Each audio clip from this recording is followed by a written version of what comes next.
Alright, thank you very much. Hello everybody, it's your good friend Pozzible here, and I'm back in action with another look at the next batch of what's coming out this weekend, April 11th of 2014. You know, this particular batch of movies is unlike last week's, which was filled with a lot of hope, a lot of promise. This time around, nothing good, nothing bad, just kinda, you know? For example, Rio 2.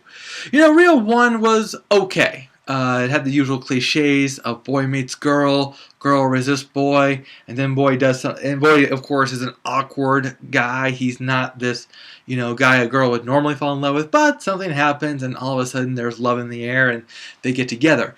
That said, they are now, I guess they were living in the city for a while. They went back with their owners. They're coming back to Rio to visit the family, and he's going to visit the father-in-law. I don't know why it's just called Rio 2. Why don't you call it Rio 2? Meet the father-in-law, like Meet the Fockers, or Meet the, what was that first one? It doesn't matter. Anyway, the thing is, a movie like this is going to be harmless, and I can't see anything special about it to say, okay, go see it. Nothing in the trailer made me laugh out loud. That said, I don't see anything wrong with it. Even the reviews on Rotten Tomatoes are kind of average. It's still fresh, but a low fresh, 68%. So I can't really give it a see it, can't really give it a pass, I gotta give it a decide. It's kind of in the middle, can't really decide whether or not it's going to be worthy. Next up, Draft Day, where basically Kevin Costner and Jennifer Garner try to do a football version of the Money Pit. That's right, it's not about what happens on the field, sometimes it's what happens off the field, and Kevin Costner has to help draft certain players. And of course, being the rebel that he is, he's going to draft players that the major powers that be really don't want to play. How does a person keep his job if he makes decisions like this? You wonder that. But you don't care because it's a movie, and it might be based on a true story. They usually are, but I didn't look too deep into it.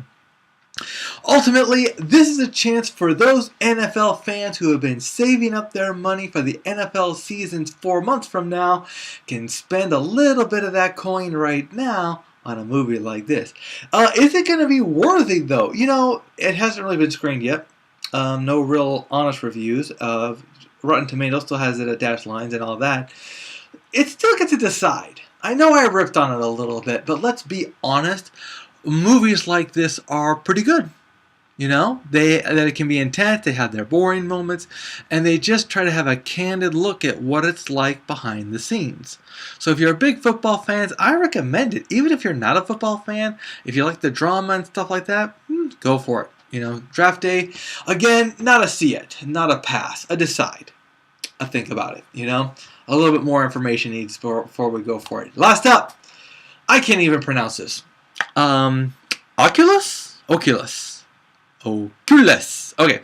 Anyway, an interesting movie brought to you by the people who created Paranormal Activity and Insidious. No, they actually didn't create it. They're just the producers, or the producer, I should say. And, that's got to be funny that a person would brag about that. It's like, yes, I'm the producer. Now, I'm not saying being a producer is bad.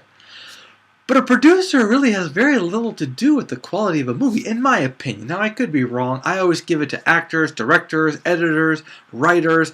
The producer is just the person who, corralled them in and, made sure they worked together and everything. And took the reins and stuff like that. The producer is necessary. And I guess if you're a fan of those movies, which I am not, Paranormal Activity is one of the dumbest movies I ever saw, and Insidious I have yet to see, but I'm not looking forward to it. Paranormal Activity, so what can you expect from Oculus? Let's get back to Oculus, I guess, for a moment. Here's something. Karen Gillan. Oh, gosh. This is one thing I hate about Oculus. I can't pronounce anything with Oculus. She was one of my favorite companions from Doctor Who. She's the only reason why I'm going to see it. Ultimately, this movie gets a niche, or is it niche, or is it niche, or is it niche?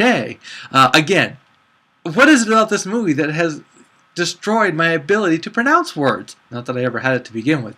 That said, I'm going to see it because of Karen. I'm just going to start with her first name.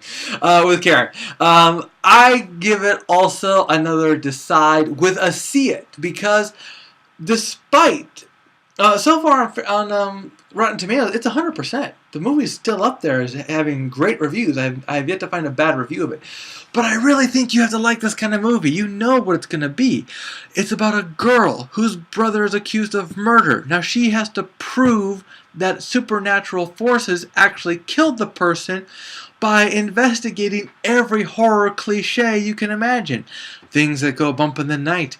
Things that drag people across the floor. Things that jump out of you. Things that cover in a corner and just kind of cry, and you try to ask it what's wrong, and they're like, bah! You know, that kind of stuff. So if you're into these horror cliches, go for it. You know, I think this one will be worthy. I think this one will be better than average. That said, if you're not into this kind of movie, maybe skip it. That's why it gets the decide option. Alright guys, that's it for me today. We'll see you at the theaters.